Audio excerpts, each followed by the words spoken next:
Hey, welcome into the Big Ten Huddle. I'm your host, JR. Boy, got a lot to talk about today in the Big Ten. Coming on a little late. I apologize, guys.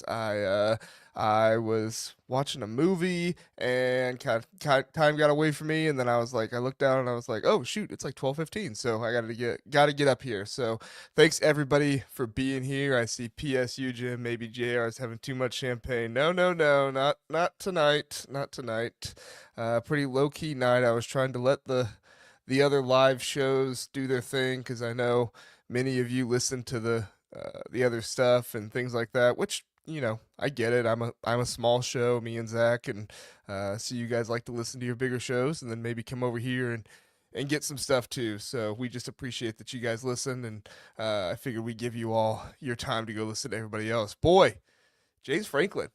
Can we think about it for a second? James Franklin, 2-0 in the playoffs. If you would have told me we'd be going into 2025 and James Franklin is 2-0 in the playoffs, I don't know, like how if you're a Penn State fan, how are you feeling about that? Right? Because I said something about it, kind of joking a little bit, like where the haters at now on Twitter, and immediately was met with, well, it's not that big of a deal, and oh, they played terrible tonight. I don't think Penn State played terrible. I think that Penn State, you know, could have had some better play calling, maybe. Thanks, Jim. PSU Jim. Thanks for being here. Let's go through other comments really fast, and then we'll get into the game. Oh my, there's a lot of comments. There's a lot. I didn't see all the comments here. Let's see. Let's start with Doug Shepard. Where's JR? I'm right here. Like I said, sorry guys. I do have my Illini shirt on tonight. I see PSU Jim saying, I put this on for the occasion of the Citrus Bowl. I gotta tell you guys, that Citrus Bowl was one of the most fun experiences I've had watching a game. It was kind of chaotic because I was also with my kids. I was playing bingo with my daughter while I was watching that game, and it was a really funny experience. So Nebraska voice of college football, Justin. I assume that's you. Says Jr. Happy New Year, brother. Happy New Year, Justin. Glad it's 2025. Good to be here with y'all. PSU was sloppy. PSU Jim says PSU was sloppy and didn't have Carter most of the game. I'll take it. Yeah, let's talk about that here in just a second. John says I'm still here. Appreciate you being here, John. I didn't get a chance to watch many bowl games today. Went to the bar and then the Pacers game. Oh, okay, Pacers game. Yeah, I forgot the Pacers play today. I like the Pacers. I just can't get into the NBA. I don't know. It feels like lackadaisical basketball. I've talked about that on the basketball shows before, but uh, that's uh that's another time. Let's talk about this Penn State game first. Let's talk about the Penn State game, and then we'll kind of talk about the bowl games, right? I mean, there's a lot of SEC banter to have. I could talk about that Citrus Bowl for a long, long time. I mean, like I said, that was just a really fun bowl game to watch. I tried to text Zach earlier to see if he wanted to come on. He's in LA right now. I didn't know if maybe he could just come in for a second on his phone, but I got no response from him. So if he responds at some point, I might bring him on. But for the most part, let's talk about this Penn State game to start. All right, so Drew Aller goes 13 for 25 in this game, gets the big throw to begin the game. Or actually, before that, they had the drive that went down the field, the throw to Tyler Warren that was in the back of the end zone, which was a really good play, really good catch by Tyler Warren. Which, by the way, Tyler Warren, like, dude is amazing. Deserved to win the tight end award. I know that Bowling Green guy had a good year, but like Tyler Warren is just the man, right? This is one of the most underrated players in all of college football. I think Zach said he deserves Heisman talk at one point. I echo that sentiment. I mean, what he was able to do this season for Penn State. I know he didn't have like the you know biggest numbers in the world. I mean, he had good numbers for a tight end. He was like second in yards and touchdown passes or touchdown catches, I believe, for a tight end. But overall, I mean, you get that. Then you get the 38-yard pass from Drew Aller, which that was a deep ball. That was fun. And then Boise State answers back. The fullback, Crow, he gets into the end zone after a good drive there. And then Penn State gets the field goal. And then you really you get the scores in the third quarter, and then you really don't get much after that, right? It kind of went downhill from there for the offense of the entire game. I was really impressed by Penn State and their ability to get Ashton Genty to fumble the ball earlier in that game, because there were times when the Boise offense looked like, okay, we're moving the ball a little bit here, and then turnovers killed them, right? Genty fumbles on the one there on the sideline, which who was that got the fumble on the sideline? Was it King? I think King caused the fumble. Kobe King caused the fumble. It was another one that got the recovery there on the sideline, but it was almost like an interception. He caught the ball and kind of dragged the toes a little bit. I I came away from this game impressed with the players of Penn State from the standpoint of obviously, gave a lot of effort in this one. We're really pumped up for it. Maybe the secondary from Penn State struggled a little bit, definitely with Madsen, but it felt like they were letting Madsen make the mistake at some point. It felt like Tom Allen was just kind of like, okay, we're going to let them keep thinking they can throw it with Maddox Madsen. But at some point, Madsen's going to make a mistake. Madsen is not, it's kind of like Sam Levitt, right? We talked about him on the Arizona preview where it's like, he's not a huge difference maker where he's going to win the game for you. If you try to do that with Sam Levitt, you might eventually pay for it, and that's kind of what happened here with Maddox Madsen. He eventually paid for it because they tried to get Maddox Madsen to be the guy to win the game for him because Ashton Genty wasn't doing anything, right? I shouldn't say wasn't doing anything. He was running the ball well. I think before he had his long run, which how long was that run? It was like 50, no, 26 yards. That was his long in the day. Before that, he was at about 3 yards per carry, and then he ends up finishing the game with 3.5, 30 carries for 104 yards. But the story in this one was Katron Allen, 17 carries, 134 yards. Now he didn't get a touchdown in the game, so that kind of stinks for him. But I the entire time I was watching this game, I was like, just give the ball to Katron Allen. Penn State kept trying to drop back and have these deep drops so that way they could throw the ball over the top, which made sense, right? Because Boise State was bringing their safeties into the box more so that way they could stop the run.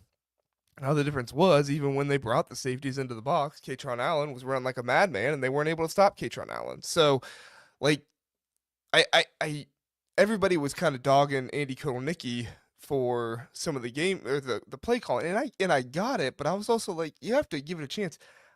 I was and you guys know me, I like Drew Aller. I'm not trying to, be against Drew Aller here, but it just felt like he held on to the ball too long, right? They got into some third and long situations where it really wasn't manageable for him, but obviously Penn State's the better team in this one, so they were able to convert some of those. Good for them on that. But it felt like there were times where maybe Drew Aller should have had an underneath route or something that he hit, and he did do that at times. So I'm not being critical of him because he did do that at times. But at the end of the day, just an outstanding rushing performance by Penn State, and it's kind of what I talked about in the preview, right? Boise State can't tackle, and I think you guys saw that in this game. Boise State could not tackle Katron Allen. Now it wasn't the most shifty in this game, but I don't think you needed to be because Boise State doesn't wrap up. Boise State lowers their head, they put their shoulder into you, and they hope that you knock you down. That works against Mountain West teams. That works against Group of Five teams.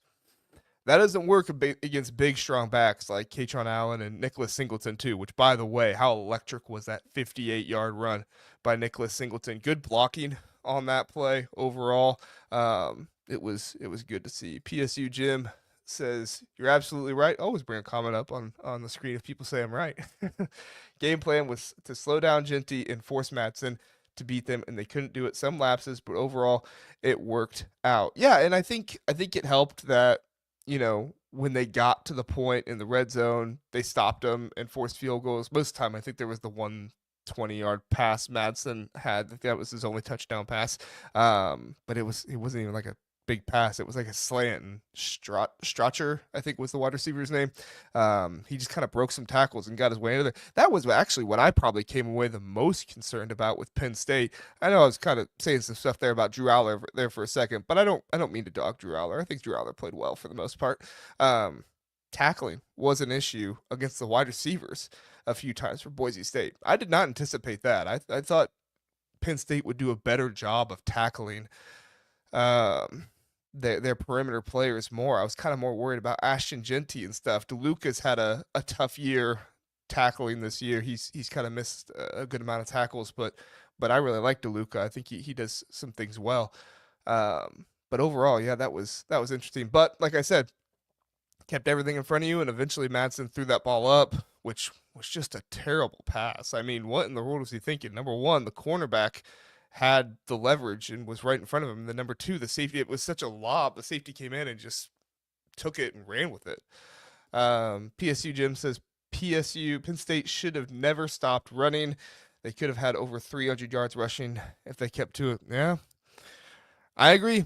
I agree. Now, like I said, I do think at a certain point when when Boise State's bringing the safeties up like that, you do have to just drop back a couple times just to see. But they were doing it far too often. You're exactly right, PSU Jim. They were doing it far too often. They could have just stuck with running the ball, especially with Katron Allen. And you saw what happened with Nick Singleton. It felt like at some point Nicholas Singleton was going to break one, right? It felt like the blocking was going to be there at some point, and it just so happened that eventually, when they kept running him, they were able to do so.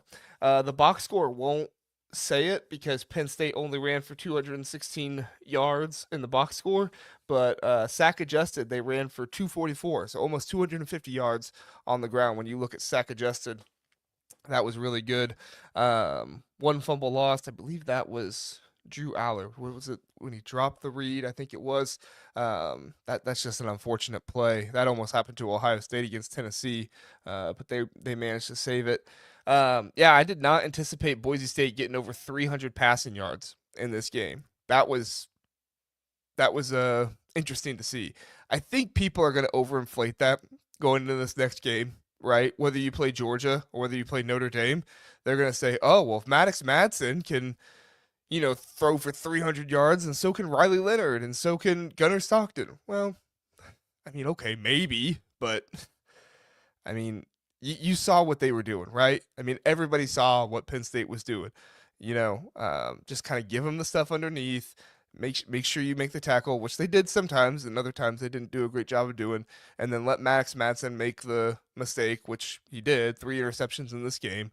He was almost like 80% completion percentage there for a while, but eventually Penn State was up by so much they had to press, and yeah, it was a problem. Thomas says, "Oh, sorry." Thomas says, "Is Carter out for the year? Need him. No title without him." I have not heard if he's out for the year. He looked like he was okay on the sideline. He didn't have his helmet, so honestly, I was on a podcast when he went out of the game, so I didn't get to see the play and really look at it a couple times when he went out of the game. So if somebody else in the chat wants to elaborate on that, feel free. But yeah, I mean, if Carter is out, I mean, they still got pressure against Boise State.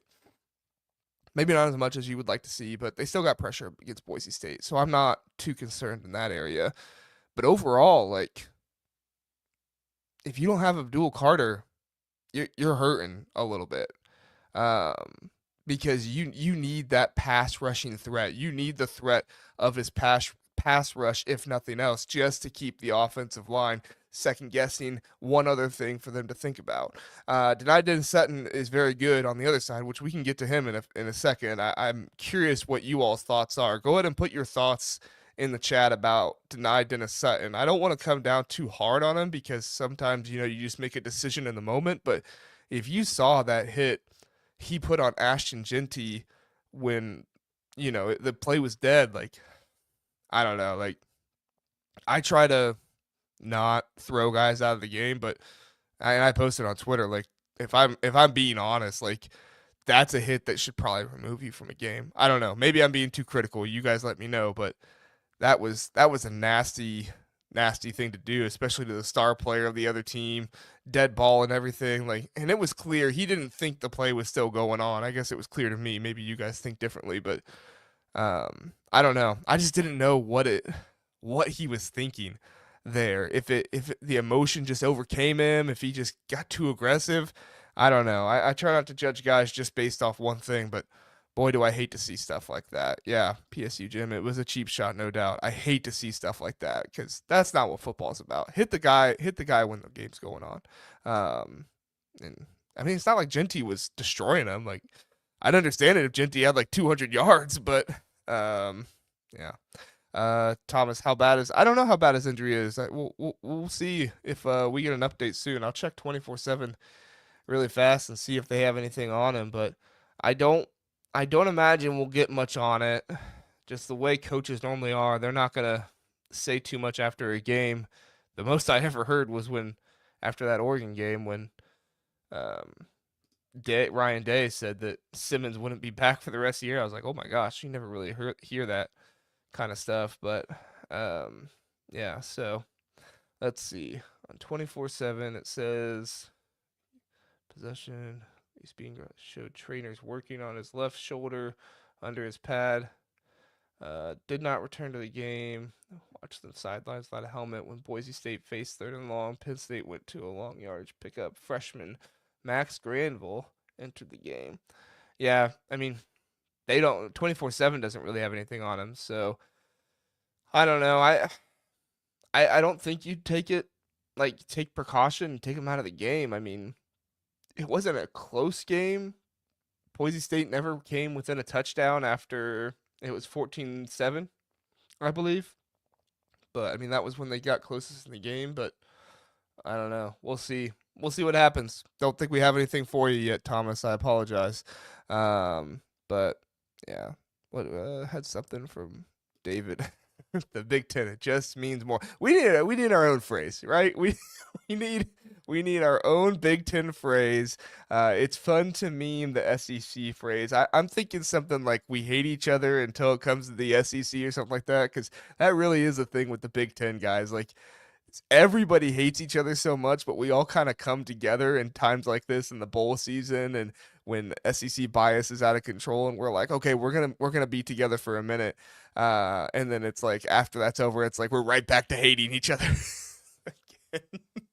That's the difference with like honestly to me that's one of the biggest reasons why there are so many SEC podcasts out there but you don't see a ton of Big 10 podcasts because so many Big 10 teams hate each other, which I'm not complaining about. I love it because I think that's one of the things that makes college football so amazing is the rivalry aspect to it. You don't get the rivalry aspect of college football in NFL or NBA. I mean, you get it a little bit in college basketball, right? Like Duke, North Carolina, but I mean, the rivalry seems so much bigger in college football. You play your rival once a year, and that's like your chance for the entire year to get bragging rights and stuff. Like, it's so much bigger. And when I heard there were Alabama fans rooting for Tennessee against Ohio State, I was like, give me a break. Like, this isn't a real rivalry, right? Like, this is not a real rivalry. If you hate the other team that much, you can't you can't act like you're happy if they beat another team because they're in the Big Ten. Like,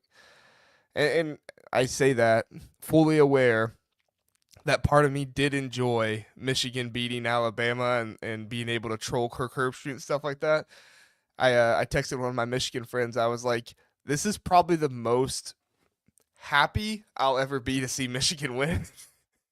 But it was definitely happy in quotation marks because it's like I'm satisfied that Alabama lost so we control Kirk Herbstreit, but boy, do I not want to hear the entire offseason. We beat Ohio State and Alabama to end the season, and it's all the fun of rivalry stuff. So yeah, PSU Jim, friends don't let friends root for the SEC. Yeah, that Michigan Alabama matchup was a classic. I am just an observer. I'm just an observer. Like I will take the pleasure of whatever happens in this game. As an Ohio State fan, I'll take the pleasure of whatever happens in this game, but I'm not gonna root for either side in this one. So I'm not gonna be the guy. Did you guys remember seeing that guy with the long sleeve shirt that was like Ohio State fan? That's an Alabama fan. He was like sitting back in the chair in the Rose Bowl last year. I don't know. I'll have to see if I can find that picture. Oh boy. Guys, why don't we see if anybody wants to come in? Anybody want to come in and talk with me? I don't have a co-host right now, so let me post a link here in the chat if anybody wants to come in and talk to me. I know David's always up for call in. So David Greenshield, if you want to call in, or anybody else wants to call in, yeah, David, there you go. Go ahead and call in, David. Let's talk through some of the Penn State stuff. We don't advertise call in shows because I think sometimes you get people who don't really want to call in. They just kind of want to be weird. But if there's anybody that wants to call in and talk about the games and stuff like that, I think that'd be fun. So we'll talk about it all. We'll talk about Penn State. We can talk about Michigan beating Alabama, the Citrus Bowl, that Illinois game. Boy, I had so much fun. I had so much fun watching that game. So, um, the Brett Bielema taunting of Shane Beamer, how upset Shane Beamer was the entire game. I mean, man, he was going crazy that entire game. Shane Beamer was having an awful day, and I posted he's like one of the whiniest coaches. I don't know if he just had a bad day or if he's always like that, but my word, like, dude, have some self-respect to a certain point. So, um, PSU Jim says, Happy New Year, gotta go. Have a great night. Thanks, PSU Jim. Happy New Year to you as well. You have a great night too. So we'll see you. We'll see you later. He also says they are deep on the D line, but nobody else is Carter's caliber. That is true. That is true. Deep on the D line for sure. That's one area that you can't knock Penn State for. Penn State always seems to have a good D line. They always seem to have good guys there set up. So yeah. If there's anything else you guys want to talk about the Penn State game, put it in the chat. Let me know. David said he wants to call in, so I'm sure we'll get David here in a second. If anybody else wants to, feel free. I put the link there in the comments. It should work on the other side as well. Let me check just really fast just to make sure. But yeah, we are on the Voice of College Football Big Ten channel right now. So if you're over there and you don't see it in the chat, go on over to the Big Ten Huddle. I still don't have access to post in the chat directly from yeah, it's right there, so you guys can get it. I still don't have access to post directly in the chat from the Voice of College Football. So still need to figure that out and how we can get that to happen. But yeah. So Kevin Chandler, let's see what Kevin has to say. He says, we are. Things to clean up, definitely, because should have been a blowout. Hopefully a Carter and denied Dennis Sutton are not out. Yeah, I don't think did Sutton get hurt at the end of the game? I don't think so, and he didn't get ejected for the hit, so he should be fine. Yeah, we'll see what happens with Carter. Like I said, we'll probably get some more clarity on Carter in the weeks to come. I'm sure there will be something there we'll get, but for the most part, yeah. Penn State needs a really good D line. This is a big part of the team. So, and I agree, Kevin Chandler. Like, it should have been a blowout. I still think 3 scores. I mean, this is what a lot of people said, right? Like, they're gonna win. I mean, I guess a lot of people said 3 touchdowns, but 2 touchdowns and a field goal. Won by 3 scores in this one. Boise State tried to get a touchdown there late and try to make it a little bit more respectable, 31-21. But Penn State picked them off there at the end to keep that from happening. But overall, I mean, it got a little interesting, and it should have been closer with the field goals. Which, by the way, that Boise State kicker, I kind of felt bad for him on that first field goal. Like, that was a rough miss. That was a rough miss, for sure. I think Abdul Carter will be ready to go. We're just being cautious right now, so shrug. Yeah, it's interesting to think about what the thought process was there, right? Were they being cautious? But at the same time, it wasn't exactly a blowout. I mean, you were up 2 scores pretty much the entire time, so you're feeling okay about it. But if they got within a score, maybe you put them back in and see. But I don't know. I think that was a situation where they just were like, you know what? Shouldn't go back in there. We don't want you to do anything to yourself. Just stay on out. So, Emperor Fabulous, nice name there, says wide receivers dropped 2 TDs. Aller didn't have a great day. but they got to catch those when he puts it on them. Yeah, yeah, they did drop a couple TDs in this game. Warren held on to a man. Like I said, Warren is a monster. He's gonna make a lot of money in the NFL, I think. But man, he had a great game. That catch in the back of the end zone, and then the catch over the Boise State defender, which that was the biggest thing. Boise State didn't have anybody with the athleticism to keep up with Tyler Warren, and they also didn't have anybody big enough to keep up with Tyler Warren. So it was pick your poison with him, right? You could put a DB on him, but Warren would just body him the entire game. If you put somebody bigger on him, he was going to be able to speed by him. So yeah. All right. Hey, we got David here. Yeah. David, Yeah, what's good up, to see you, man? my friend. Yeah, great to Not see you, much. brother. Hey, what did you think of today? I was well, I hate to root for scum, but you know what? They played a good game. I will say They this. did do a good job. Yep. Anybody that thinks Jaden Milrow, I just said this to Mark Rogers, is an NFL starting quarterback, please. The Please. the dude has no ability to read coverages, to get the ball out quickly, diagnose blitzes. I mean, that he is not going to be anywhere near a starting quarterback in the NFL. It's bad. It's bad. He can't hit intermediate to short throws. It's all about like deep throws. And I think what they did is they probably did a. I was wondering if they were doubling Ryan Williams the entire game just to prevent him from going deep. And now I will say their D line dominated the game up front. They could not Hmm. block them, which was also shocking. What? No Grant, no Graham, and I think Hmm. no Stewart today on their D line, if I'm not Yeah, I didn't see mistaken. Stewart out there. I saw Moore, and I think I saw a guy, but I didn't see Stewart, Graham, or Grant. Yeah, wow. That's amazing. They can't block their D line without their top three D linemen out there. And Well, on, and to give yeah, to give credit to Michigan as well, Wink Martindale was doing a good job with bringing the corners and the DBs on blitzes. They didn't know where those were ever coming from, so true. I think Wink just had a really not just obviously other things happened, but Wink had a really good game play call in that game as well. He did, but Milrow has that problem that a lot of running quarterbacks do, man, where they hold the ball too long, Oh yeah. and they're trying to make a play. And I think, and even the announcers were saying he was missing open receivers. I think it Hmm. was just bad. Hey, from an Ohio State perspective, should we be discouraged about how good Jordan Marshall looked? He did look pretty good. He was breaking a lot of tackles and stuff, but I also wondered how much of that is just fresh legs, somebody True. getting in there that is actually looking fresh. I mean, Alabama had some time off, but I don't know, maybe that's the Buckeye fan in me that just Yeah. doesn't want to see him next year. Nobody wants to see an Ohio kid go up there and do well, by the way. Please, No, no, you don't. JR. No, I mean, you I, do not. I love James Peoples, though. I Oh think yeah. I love Peoples' future. I think it's bright. I think he's going to be good. Hmm. Um, the one that, by the way, were you surprised at all about South Carolina, Illinois? We when we talked about it a little bit, we didn't talk about it for long. I said Illinois had a good chance to win the game. I forget who I picked, but I said it could have gone either way. I wasn't so much surprised that Illinois won. I was surprised how badly South Carolina managed and coached the game. I Yeah. felt like their players were uh, I don't know. Might get in trouble for this.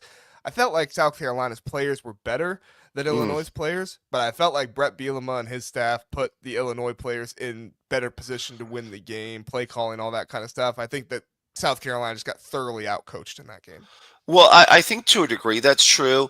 I mean, I just wondered if Illinois could get to 20 points. Hmm. I mean, number one, I thought South Carolina was hot coming into that game. I was buying Sellers at quarterback. I thought they had that really top notch SEC defensive line coming into that game. And I just didn't see a path really for Illinois to score points in that game. And they did better offensively than I thought they would. Yeah, that McCray, he's had a Yeah. bit of a hard season, but man, in that game, he did a really good job. And I didn't see that coming either because Illinois kind of has struggled on the offensive line Yeah. this season. So for their offensive line to block the defensive line of South Carolina that well, that's a credit to the coaching staff and them and getting them ready for that game.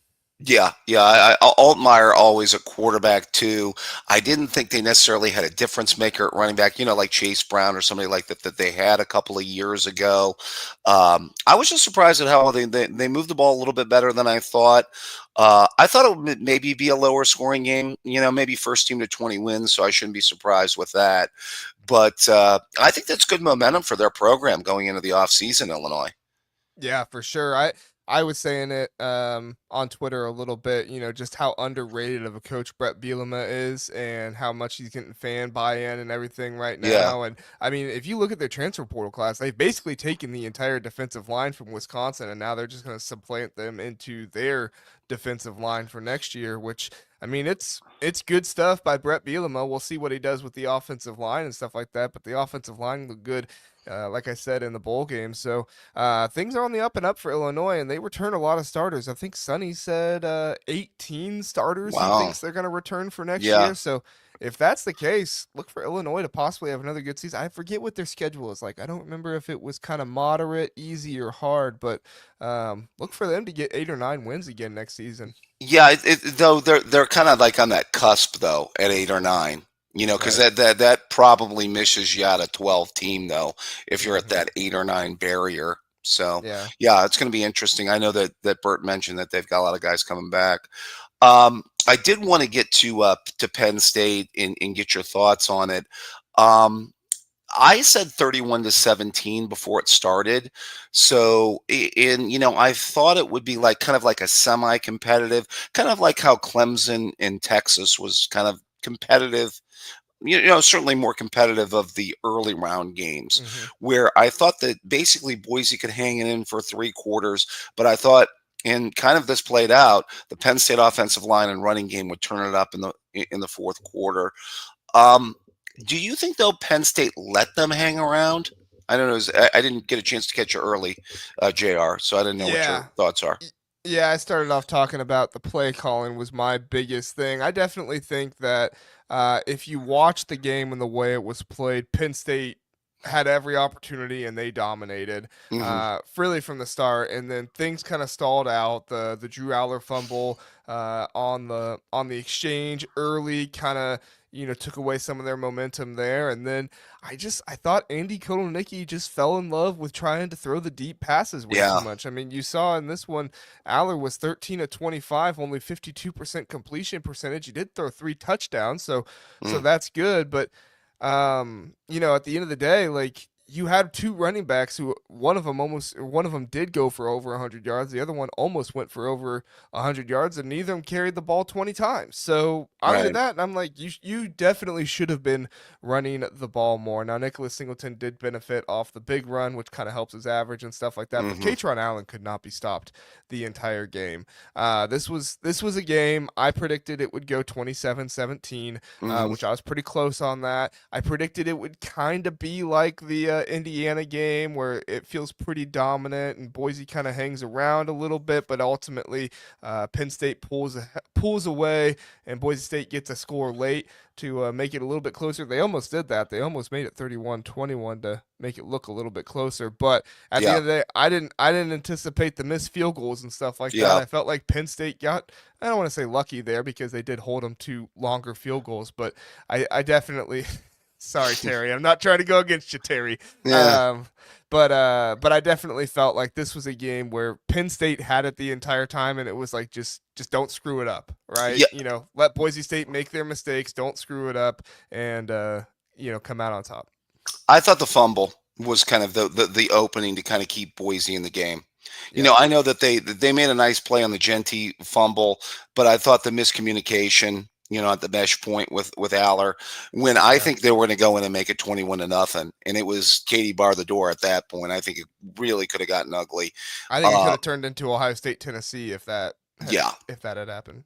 Yeah, it would have gotten bad because I think they were going in, and Franklin talked about it. And then, 17-7. I think the reason, JR, he got really happy because Aller did get off to a hot start. I thought the throw to Warren in the end zone for the first touchdown was a dime. I Hmm. said this to Mark earlier. I thought the throw to Evans for the second touchdown was a really nice throw. I mean, what was he, 10 of 13, I think, to start the game, if I'm not mistaken, Aller? He got 10 off. of 10 of 14. You're talking Madsen or No, Aller. Aller? Let me look up the QB Get off progression to a really hot fast. start. Yeah. He there we go. Yeah, he started the game 10 of 13 and then he had 7 incompletions and then he went 3 for 5 after that.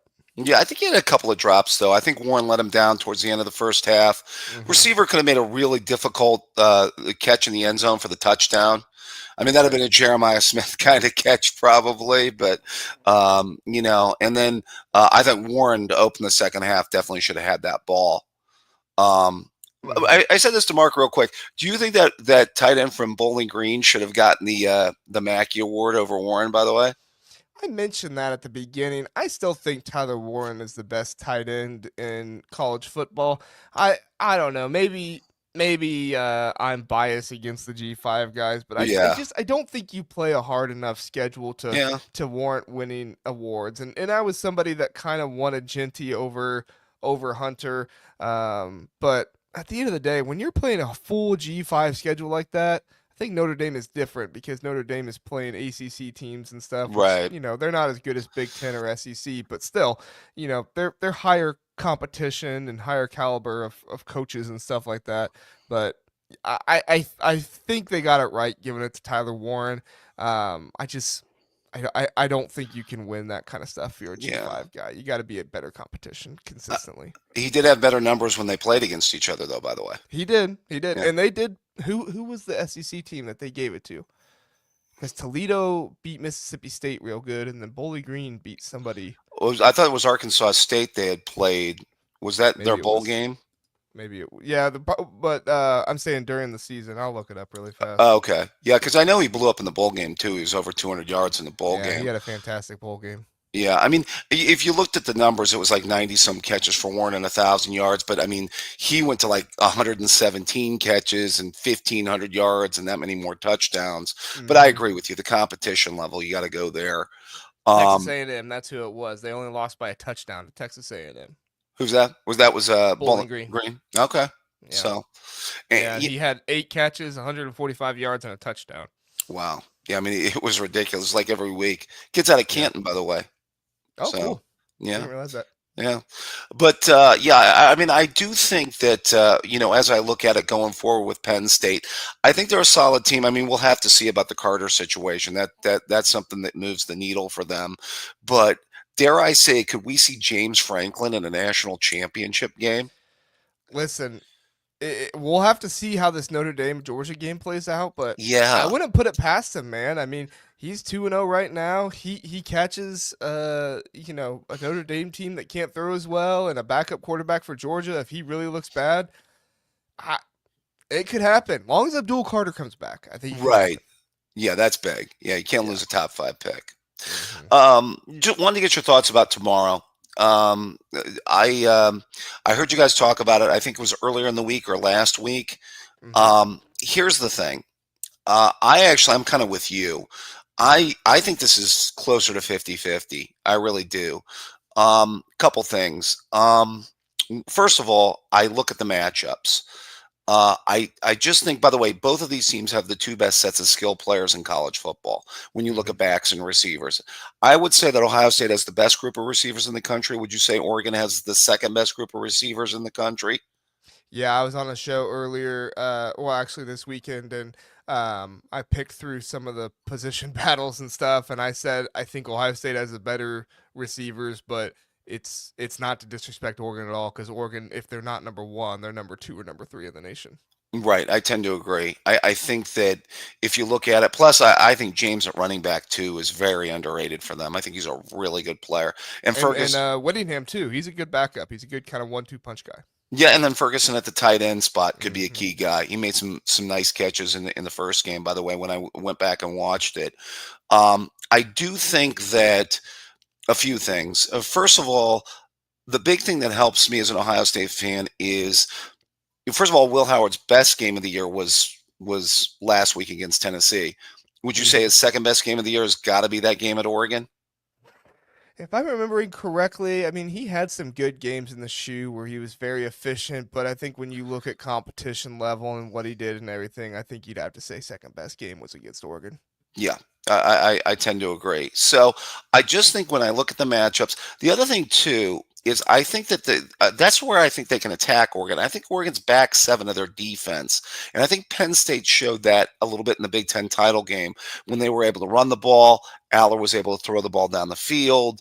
I think the only thing that could concern me about Oregon's defense is are you of a view that Ohio State has a harder time, and maybe this just goes back to the last game of the year, of dealing with the interior defensive line than they do the edge rush guys? Yeah, I think that Ohio State's perimeter blockers have done a good job this season. If you watch Josh Fryer against James Pierce Jr., every time they were one Yeah. on one, he pretty much locked him up, which everybody was really concerned about Josh Fryer going into the year at right tackle. But man, he's had silently one of the best seasons on the team, just with what was expected and what he's actually done as well. So I'm with you. I think that the safeties of Oregon are susceptible to deep balls, and I think they Hmm. can throw some deep balls on them. It's just, does Will Howard have enough time, right? You got Yeah. Birch and Uyunglele coming off the edge, but then don't sleep on Caldwell and Harmon. I mean, those two Yeah. guys coming up the middle and getting pressure, and that's really where Will Howard does struggle, because you saw when Grant and Graham got pressured on Will Howard, he had open receivers and he just wasn't hitting them because he had to tuck that ball down and go. I think when the pressure is coming around him, I think that he feels okay, but when the pressure comes right up the middle like that, he seems to get much more flustered than he does when the pressure comes from the outside. Well, yeah, I was going to make a comment about Howard. The one quick thing I will say, Harmon did make the big play in the earlier in the game on the strip of Junkins, which I think switched the momentum of that game. But I Yeah. do think that the guards, Sierraveld and the crew inside, did a little bit better job on him as the game went along in Hmm. that game. I did notice, but that has always been my concern about. My concern about Howard is he just makes that one or two. Why did you make that throw? That rolling to the sideline, throwing back across the middle of the field, forcing something into double coverage, maybe not seeing the safety late over the middle, break on the ball type throws. And I mean, that's just my concern. And really, I know people talking about the concussion the last game of the year. That first throw, the pick six, basically they threw in the game. He didn't have a pass rush. It was just a bad throw. You know, Right. and I even think the second interception, I don't think there was a pass rush on him. The throw in the third quarter. Yeah, I don't think there was either. I think you're right. Yeah. So yeah, that's my concern. Is just as long as ball security is halfway decent with him, you know, and they do a decent job on their interior, I think Ohio State's going to move the ball and score points. I I just think do. they are too. Yeah, I think that Oregon, if you look at like Ohio State offense, Ohio State defense, Oregon offense, Oregon defense, of those four groups, like if you just look at the big picture, I think Oregon's defense is the weakest one, but that's only if you give Will Howard the time and Will Howard makes Yeah. good decisions. Like I said, you get pass rush through the up the middle, or you put Will Howard in pressure situations and he makes a mistake, it can all be nullified because of that pass rush and what they're able to do. So it comes down a lot to the Ohio State offensive line for me. You got five guards on that offensive line, really Right. six because you're rotating in Montgomery now. But you got all those guys up there. You should be able to run the ball. It's Right. just, are you going to be able to do it? And when it comes time to go for a 3rd and 8 or a 3rd and 9, can you give Howard the time to be able to actually pass the ball and get the first down? Right. I do think they can do some stuff through scheme to help with that. They can Oh, for sure. slide protection. They can maybe max protect. They can do rollouts, longer Hmm. drop backs. There are things they can do to kind of mitigate the pass rush a little bit, Hmm. get the ball out quicker. And I think that Chip's really got to be in his bag tomorrow, too. To the other side of the ball, which I think is the key to the game, JR, I think of these two things, what are you more confident in? Ohio State can get a pass rush, or Ohio State can limit big plays? Oh, I think I'm probably more confident in. I think I'm probably more confident in Ohio State limiting big plays because I think they're more ready for it in Yeah. this one. I think they're probably going to make Oregon go down the field more methodically this time. That's exactly where I'm at. That's exactly because here's the thing. I know JTT and Sawyer played their best two games as like a unit last week, but and I listened to some Tennessee podcasts before that game. What was not talked about enough was how bad their offensive line was. I mean, Hmm. because their fans, their people really had concerns about their offensive tackles actually going into that game, and they looked flat-footed. I mean, there was a play where Sawyer just went around the one tackle, and he looked like he was in mud. You know what I mean? Yeah. And I know they've been playing better football, but I just don't know if Ohio State can get a consistent pass rush. And Knowles only rushed four the last time unless they blitz. Now, Yeah. I do think that maybe there's a few plays where Sonny or Simon or maybe Caleb Downs coming on a safety blitz could work. But I'm kind of with you. I think if they just limit big plays, play good 20-20 defense, maybe force them to kick a couple field goals. That is, I think, their best hope defensively. Yeah, yeah, I predicted the score would be 24-22. I think that Ohio State's defense is going to show up in this one. I think that Okay. Oregon could move the ball into the red zone, but I think Ohio State's just had a really good red zone defense this year, and I think that the aggression of Dan Lanning, you could see, Oregon go like 3 for 5 or 2 for 4 or something like that in the red zone this game because the aggression of Dan Lanning trying to go for it on fourth down and just how many times Ohio State's defense has been able to stop teams on fourth down.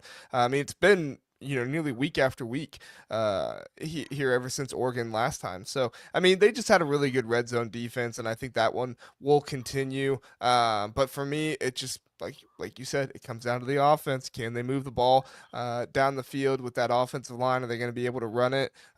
Stuff like that. Because Ohio State's defense, I think they're going to be plenty motivated. I think they got a good game plan probably for this one. It's just going to come down to the offense and if they're going to be able to score enough. Right. Yeah. I think that they can hold them to a couple field goals.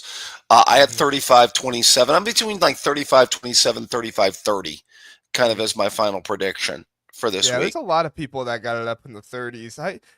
Yeah, I you have a just little don't know lower if I scoring. yeah, I don't know if I see Ohio State's offense or Ohio State's defense allowing that much again. Now, tempo could change it. I had somebody Mm, bring that up to me on Twitter today. They said, "Well, it seems like 20 points would be kind of low for two teams running tempo," which Ohio State did run tempo more against Tennessee. So if they start to do that again, we'll see. I didn't really account for the tempo, but we'll see. It's going to be a really good game. yeah, the thing with Day though, and this is why I think he's better in playoff games, Jr. And he kind of tipped his hand on this. He basically, I don't know if you remember this. He was asked before the Georgia game a couple years ago. He basically said, going into these playoff games, we know we're going to have to score north of 40 points. Hmm. You know what I mean? And he comes out with an aggressive game plan. Yeah. You know what I mean? I And think go, honestly, oh, I'm sorry, I didn't mean to no, cut you go off. ahead. You, No, oh, no, I was gonna absolutely. say, I think honestly, Day really got it in his head about the long season, Hmm. and the injuries and stuff like that. Because you think about it, they really have been hampered by injuries the past few years when Day's been there. Jackson Yeah, Smith and Jigba, Travion Henderson, and everything he's gone through, everything like that. You're never gonna stop injuries. I mean, heck, you got two offensive line injuries this year that have been huge. But right. I think Day really got it in his head of like, let's play less plays, let's slow the game down. That way, we're not going to get as many guys injured and stuff like that. And now I really do feel like with it being the playoffs, he's kind of like, all right, let's let loose a little bit more. Let's really go for it and let's let our guys play and really play more into what is better for us to win. I don't know how I feel about it. I kind of don't really like it, but at the same time, I get it. You want to be full strength, so it's one of those things where it's like I see it, but I don't really like it. Well, you know what though, Jay? I think he just likes playing against like free flowing offensive teams like Oregon too, Mm, because I think he yeah, goes in like, oh, okay, we're playing like this free flowing offensive team that scores a lot of points. We got to score a lot of points, so let's yep, just be aggressive, throw caution to the wind. And I think when he plays against Scum, there's this tightness. You know why? Because he feels, well, we only have to score a certain amount of points maybe to win this game. Just don't throw an interception and let's play real tight. yeah, I yeah. think, He plays real tight against Michigan. yeah, because I actually, this is where I defended somebody. I actually do think he gets it. I just think he coaches tight. Yeah. He just coaches different. He gets it. He gets, you don't lose that game. I mean, you heard it. I assume you heard him in that interview where it's like Yeah, it's the second worst thing that's ever happened to him in his life yeah, behind losing his father, which like that kind of breaks my heart to hear. But at the yeah, same that's time, I'm like, the rough. guy gets it. The guy gets you can't lose that game. But he's just he gets far too. I don't even say it's conservative. He gets far too tight. Which you lived the Cooper years more than I Oh, did. yeah. I hear a lot of people say like it's not even so much Cooper. It's just tight. Like he's not so much like Cooper where he doesn't get it. He's just tight in those games. Right. Yeah. And it's just like the way he coaches. And that's why I think it's more now that he's in the playoff and he feels he's got to score points, he's willing to let Chip or, unleash this offense a little bit more. Yeah, So I agree. that's what gives me encouragement. Hey, any thoughts about the other two games tomorrow? I mean, I think, I know they're not Big Ten related, but I think Texas pulls away in that game. Yeah, we talked about the Texas one. Boy, did I get a whole lot of SEC people mad at me for talking about the Texas or is there Arizona State game? If you want to go look through the comments, and see Yeah. everybody mad for their. I tell you, Texas fans are super confident in their team, man. Yeah. Yeah, I mean, I don't know. I wouldn't be as confident in my team if they lost to Georgia twice. But anyway, Well, yeah, I think Texas should win that game if Quinn Ewers plays like he's supposed to. I don't think right. Arizona State has a good enough pass rush to be able to really affect him. They, obviously they're going to be able to run the ball well with Scadaboo and stuff. But I mean, Texas should dominate the trenches in this game, offensive and defense. And when they're able to do that, they should pull ahead and win that one. And then Notre Dame and Georgia, I tell you, it's a coin flip to me. Yeah, I They're agree. Riley Mills gone for Notre Dame, Carson Beck gone for Georgia. I mean, I don't really think Carson Beck was playing super well No. this year, obviously, but Gunnar Stockton, I don't. From what I saw from him, he doesn't look much better. Which I do think Carson Beck gets a little bit of unwarranted hate sometimes because they just don't have any receivers, man. They No. have no perimeter talent on that The Georgia team. loss of McConkey and Beck from last year, I think, has really showed up for And me. Bowers too. Yeah, Yeah. yeah. Well, no, I'm sorry, McConkey and Bowers. Yeah, Yeah. pardon me, McConkey and Bowers. Because, well, look at what they're doing in the NFL right now. By the way, both are having really good years. By the They way, are. Yeah. so yeah, I think that. I mean, they were a lot of his production. And remember, they kind of got hurt towards the end of last year, and I think that cost Georgia a little bit. Yeah. But yeah, I think the thing with Texas is I think their front seven can contain Scadaboo. I think I'm with you. As long as Quinn Ewers just doesn't throw the ball to the other team, Texas should win this game by a couple scores at least. Which he shouldn't. I mean, like I said, there should not be a large amount of pressure on him in this game. He should be able to run a Steve Sarkisian offense that schemes guys open and knows where they're going to be and just deliver the ball to him. But for whatever reason, He's man, regressed, I think, though. yeah. You hear he was offered $6 million? Yeah, well, yeah, well, I am running back memories from like 2021, JR, when he was here, and Yeah. everybody was like, he's taking the money and running. You know what I mean? Yeah. And that was the feeling, you Yeah. know. But yeah, Georgia and Notre Dame. I just quick comment on that. To me, the term "rock fight" never applied to a football game better than it applies to that football game. Yeah. I It really mean, does feel like it. I just think that game could set back the passing game and offensive football like back years. By Hmm. the way, um, It really could. I think Notre Dame would be right, just real quick, to emulate some of what Georgia Tech did.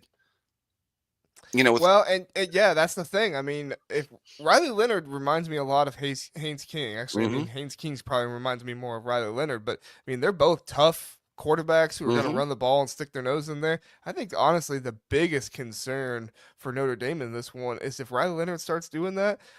Who was it against? He did that last year at Duke and he got hurt in the game and it basically was the thing that lost him the game because they beat Clemson early on. Was it Florida State where he was doing that in the game and then they basically lost because he got hurt in the third quarter and they just had no other option of anything to do to right, move the ball. Obviously don't want Riley Leonard to get hurt. I never want to see injury, but you, sure. you got to be careful with him because he really does throw caution to the wind and he could get himself hurt and knocked out of the game. Yeah, yeah. I just think that maybe the difference could be them running him a little bit and them getting a little bit more out of the running game than Georgia gets out of their running game because I just don't see either of these teams getting a lot out of the passing game. I agree. And, Yeah, and honestly, like Notre Dame has a good running game. Georgia doesn't have a great running game. I mean, it's no. been serviceable this year, but it's not been great. Yeah, that's like 16, 13, 17, 16, like you guys are talking about. I Yeah. think it will be. I mean, are we to believe that maybe the three best teams this year are in our conference? I think I tweeted it out. I think it was last week. To me, the national champion is going to be one of four teams: Ohio State, Oregon, Penn State, Notre Dame. I Wow. honestly think that. We are the North, Yeah, huh? I know, right? It's never been a better year for Northern football. I mean, well, you know what though? To your credit, JR, weren't you telling when I was like Buckeye talk? You talking about how NIL and everything and the portal has just it's closed the gap. Yeah. It's And I don't talk about it a lot because there's not a whole lot of proof there for it, but I think everybody agrees SEC was paying players, right? oh And sure, now and that's kind of hard kind of how they were able to get the best they know how to players make down there in the moonshine down SEC. there. Yeah, Right, they know exactly. how it's done. Now that it's everywhere, now that everybody can pay them and stuff like that, I I mean, kind of conspiracy theory here for me, but I think that's part of the reason why Nick Saban left Alabama because it's like players are going to him now, like, "Hey, pay me because this other team can pay me." Before that, it was like, "Well, I could just pay him, and nobody else was trying to pay him, but now other people are trying to pay him. I got to get out of college football." I will say this though. I will say this though, JR. They will eventually need a structure. They Yeah, will eventually they need will. some kind of a structure here. It can't be a free for all for forever. Let's be fair about it. Like, I mean, I'm all for compensation, but everybody we compensate in this world or everybody that's works for somebody, there's still some kind of a structure. Right. Now, whether they become employees, whatever, who knows, but it's got to be coming. Yeah, I think it'll happen once the Big Ten and the SEC does this merger thing that's eventually coming. Whether it happens this offseason or the next offseason, I think you'll probably see contracts and things like that. And you could possibly see being able to kind of pick players from like the Big 12 and the ACC and the group of five, similar Right. to how we're doing now. But I think you'll have contracts with recruits here in the next few years. And I think that'll make it a whole lot easier because you won't have to worry about JJ Smith leaving Ohio State. Not that I am worried about it, but Right. that would be a big concern for Ohio State fans. You wouldn't have to worry about that because you got them locked in contract for 2 or 3 years, right? Right. I mean, well, because I mean, hey, if we're going to be the NFL junior, you're going to have to follow some of the, you know. Yeah, But right. exactly. Hey, you doing the show this week, man? You guys on this week, or what you guys' schedule? For here, we'll probably do a show on Sunday. I was gonna do a basketball show Thursday, but there's so many basketball games Thursday. So if Zach wants to do a show or something Saturday night, we might try, but probably won't have a show again until Sunday night. Okay. Well, I'll be sure to tune in, my friend. Thanks again for Yeah. having me. If we do something, we'll post it on Twitter or here on YouTube, so you'll see the post. So Okay. Well, I'll you'll be let us looking know. for it, man. All right, appreciate it, Thanks, David. JR. Have a Thanks. good one. Appreciate it. All right, thanks for calling in, David.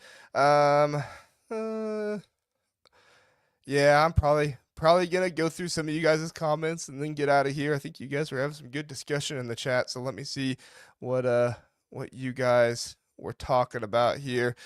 Terry, you guys were talking about the Washington QB. Yeah, Damon Williams played today. To my knowledge, it was just they're getting him ready and Rogers sat. I don't think Rogers was injured or anything like that. I think he just kind of sat and they let the newbie get in there. So I think it was kind of the same thing that happened against Oregon where Damon Williams started. And it's just kind of like this is the future. This is who we need to get reps to. So John, do you think Ewers is worried that Arch Manning is taking his job? Makes you wonder why he's playing so bad. You know, I know a couple guys that have gone to college and played, and I've talked to them about a few of these situations. And there are some guys who get into college football and they were just the best thing ever where they came from, right? Their high school, their state, whatever, they were just the best thing ever. So it doesn't even comprehend in their mind that somebody else could be as good as them. And when that happens, sometimes you do get in your head a little bit more. Now, I'm not saying that's the case with Quinn Ewers, but it wouldn't surprise me if, maybe Quinn Ewers in practice started seeing Arch Manning play a little bit better than him and makes him second guess, makes him press a little bit more. I mean, if you don't have confidence, I mean, we talked about it a lot with Indiana football, and I'm not trying to bring up Indiana again because I know there's some people that don't like when I bring them up, but we could talk about Indiana if we wanted to. That's all I'm going to say. But anyway, Indiana had a lot of confidence this year, and that was huge for them to be able to pull off what they were able to pull off and win as many games as they were able to win. A guy like Quinn Ewers, he has all the talent. You've seen the arm talent, you've seen the arm strength, like he has it all. But if he doesn't have the confidence, he doesn't play up to that talent. So I don't know for sure, but I think you're onto something there, John, where if he just didn't have the confidence because he's constantly looking over his shoulder of like, oh, what's Arch Manning doing? What's Arch Manning doing? That could definitely impact his play. I think he could for sure. So uh, Terry says, I think Georgia will beat them by 2 scores. Terry, if I'm being honest, I don't even know if Georgia gets 2 touchdowns in this game. 2 scores, maybe 2 field goals. I'm with David, guys. I think this is just going to be a rock fight. Uh, did you guys remember when Alabama and LSU, what was it, 2 or 3 years ago when they played? Man, I think it was longer ago than that, and it was 9-6 in that game. I would not be surprised at all if this Notre Dame Georgia game turns into like a 13-6, a 13-9 game or something like that. Jeremiah Love breaks off one big touchdown run and or something like it would not surprise me at all if this is just a rock fight, super low scoring game and Georgia doesn't even get a touchdown. They're just only field goals or something like that. I don't know. It's crazy. Penn State guy. Actually, oh, okay, the Washington quarterback. He said, actually, reading more, don't think Rodgers was hurt. They rotated QBs to end the year and just went with Damon Williams in the bowl while Rodgers was there if needed. Yeah, they did a good job of putting Damon Williams in this season. I kind of didn't like it to begin the year because I thought, you're kind of getting Will Rogers out of rhythm, but I kind of grew into it more as the year went on. I feel he did some nice things against Michigan in that game that they were able to win. That was kind of when I started turning on it a little bit and saying, oh, maybe this is a good idea. But yeah, it was not Will Rogers being hurt, if I recall correctly. It sounds like Penn State guy was reading the same thing. So thanks, Penn State guy, for putting that in there. Let's see. John says Nick Saban retiring got Julian Saban to OSU. Yeah, did you guys hear about Kalen DeBoer? He apparently, now this is just a rumor. Apparently, when Kalen DeBoer got there, he thought Julian Saint was just some walk-on quarterback. He didn't realize who Julian Saint was. So when they set up a meeting for Julian Saint, the future of the program, to meet with Kalen DeBoer, he just kind of shrugged him off and didn't really pay attention to who he was or anything. Like he thought Jalen Milroe's the guy, and I don't need to give this guy even a second thought. And that was kind of what led to Julian Saint wanting to leave Bama. And it sounded like Ohio State was kind of a second choice behind Bama, so that's kind of why he went there. And also Bill O'Brien was still there. If you guys remember that whole saga, they hired Bill O'Brien to be the offensive coordinator, who was at Bama when Saban was recruited, and then of course he leaves to go to Boston College, and they bring Chip Kelly in. But yeah, that was a oh man, that whole thing was a mess. Whole thing was a mess. Let's see. Penn State guy says Jr. no confidence in Gunnar Stockton. I mean, I never completely count out a backup quarterback because we saw what happened with Cardale Jones at Ohio State. So I should never say never, but just from what I've seen this season, it doesn't give me a whole lot of confidence in Gunnar Stockton. And also too, like Kirby Smart is not an offensively innovative guy, right? At least when that happened, Urban Meyer was a pretty offensively innovative guy. Kirby's not really like that. Kirby, he's really much more hands on with the defense. I think if you had a more offensive guy leading it for Georgia, I might feel a little bit more confident. But I mean, Carson Beck just looks so bad this season. They have no talent on the outside.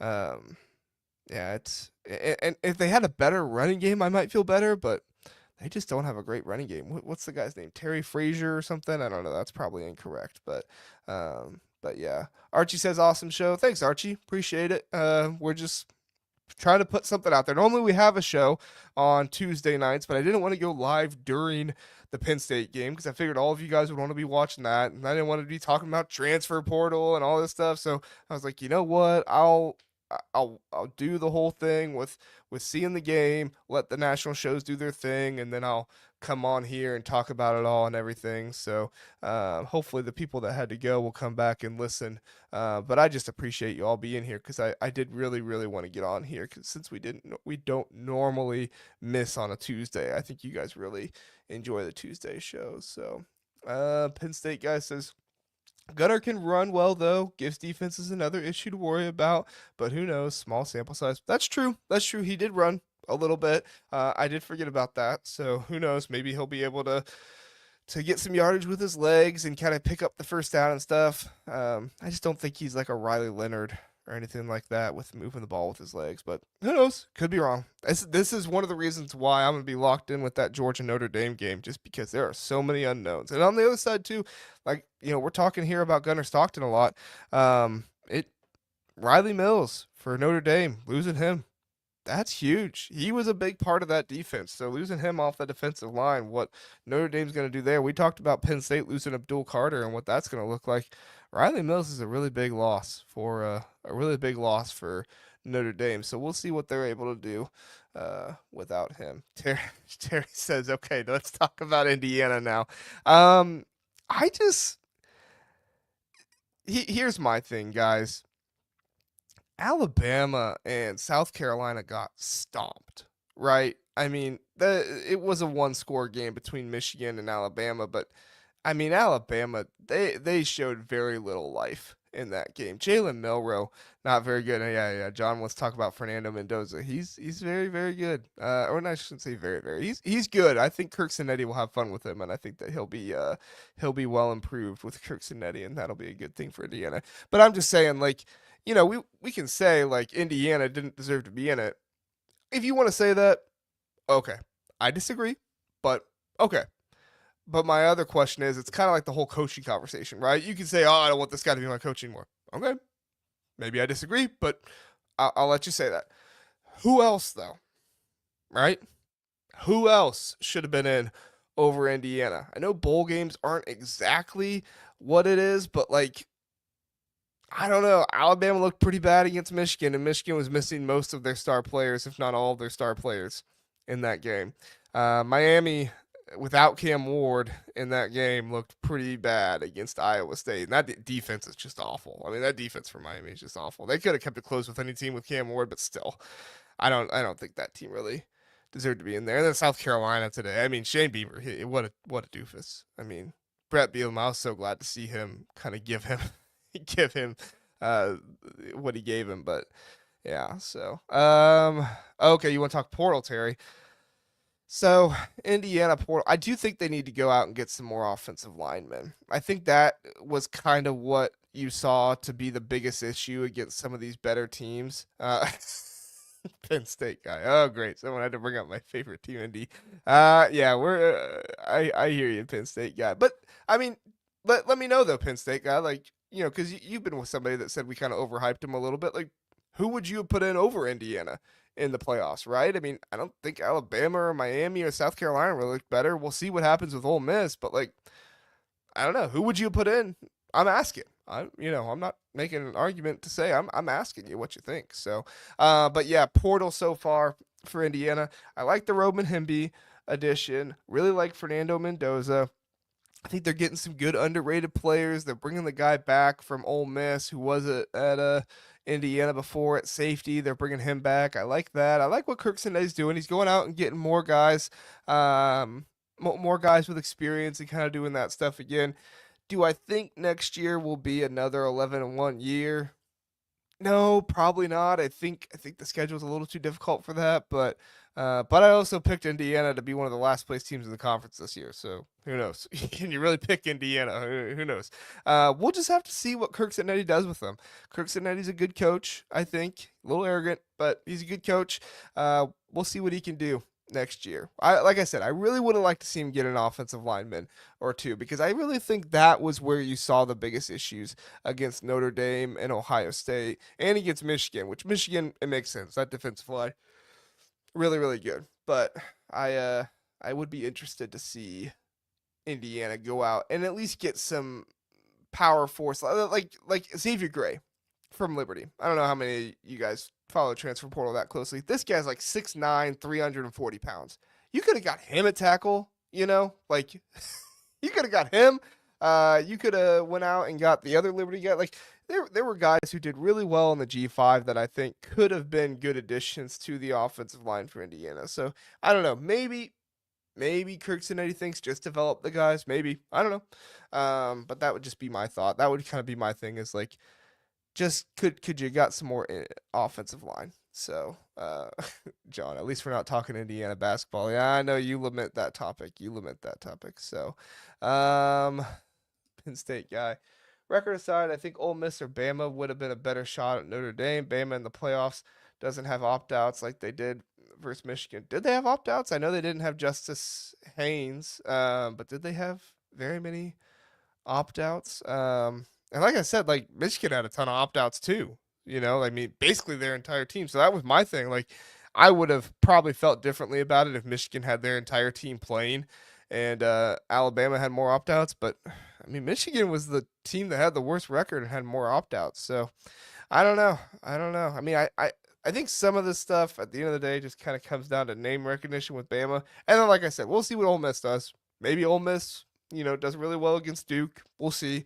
But I appreciate the answer, Penn State guy. Oh, yes, you go. He says, good night. Happy New Year, JR in chat. Happy New Year, Penn State guy. So, um, Terry said, yeah, I wanted the guy you guys got from Minnesota. Oh, yeah, Philip Daniels, the right tackle. The freshman, redshirt freshman. I think he's gonna be a redshirt sophomore next year. Yeah, I unfortunately Terry, I don't think anybody else was getting him. I think there was a little bit of tampering going on in that one, which it is what it is. I lament that it happens in college football because I don't really like it, but at the same time I'm also not naive enough to believe that it doesn't happen. So it's one of those things that if other teams are gonna do it, you're doing whatever you can to try and keep it up there. So who knows though? Those are just all rumors. I try to pay attention to the rumors because I try to do videos and stuff like that on them for you guys. But oh boy, well I'm starting to yawn and people are saying goodnight, getting out of the chat. So yeah, Terry says everyone does. Yep, everybody does it. I'm gonna go ahead and end the show here, guys. Hour and 11 minutes. I didn't expect to go this long, but David had some good conversation. So really appreciate you guys showing up and talking about the Penn State game with me and the other stuff from the bowl games as well. Looking forward to the playoff games tomorrow, and I'm hoping for Ohio State win. We'll see. If you guys want to hear me talk about the game, obviously it'll be much more Ohio State centric. But Voice of College Football, Ohio State, I'll do a post game with Mike over there if you guys want to hear that. So I won't be able to do anything tomorrow night, but we'll have that. So John says Indiana needs offensive linemen badly. Losing your center on top of needing guards is going to be huge. Yeah, it's true. You need some guys. I don't know. Maybe they feel like they got some guys behind them, but yeah, you're going to need some guys. So Terry says good night. Good night, Terry. Good night, everybody else. Thanks so much for watching and listening, everybody. Really appreciate it. We will be back at least on Sunday night. We'll see. Sunday night at 9 p.m. Eastern time, we'll be back. If Zach comes back and wants to do a show or something like that, we might do something before then. But we'll let you guys know. Follow us on Twitter, the Big Ten Huddle. Follow us here. Subscribe on YouTube, and we'll post and let you guys know if we have anything planned. So thanks so much, everybody. Appreciate it. Have a good one.